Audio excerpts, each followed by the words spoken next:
Get ready with me. Trade ചെയ്യാൻ എങ്ങനെ ready ആകാമെന്ന് നമുക്ക് നോക്കാം. ആദ്യം തന്നെ ചാർട്ട് ക്ലിയർ ചെയ്യണം. കഴിഞ്ഞ ദിവസത്തെ ഡാറ്റ നമുക്ക് ഇനി ആവശ്യമില്ല.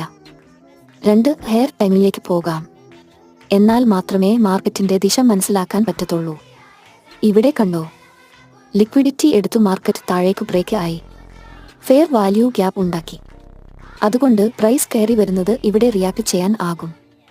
4 ഹവറിൽ റിജക്ഷൻ ഉണ്ട്. ഇനി 30 മിനിറ്റ് നോക്കാം. റിജക്ഷൻ ഇല്ല. 3 നമ്മൾ എൻട്രി നോക്കുന്ന സമയത്ത് ന്യൂസ് ഉണ്ടോ എന്ന് നോക്കണം.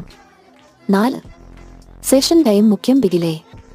സെഷൻ വീഡിയോയിൽ നമ്മൾ പറഞ്ഞിരുന്നു ഏഷ്യൻ സെഷൻ ലിക്വിഡിറ്റി ആണ് എന്ന്. അതുകൊണ്ട് നോ എൻട്രി. ഇനി പ്രൈസ് മുകളിൽ ഉള്ള ഏരിയ വരാൻ വേണ്ടി നമ്മൾ നോക്കിയിരിക്കണം. ഇതുപോലെയുള്ള ട്രേഡിംഗ് ഇൻഫർമേഷന് വേണ്ടി smart Mallu trader page follow ചെയ്യൂ. നമുക്ക് വീണ്ടും കാണാം.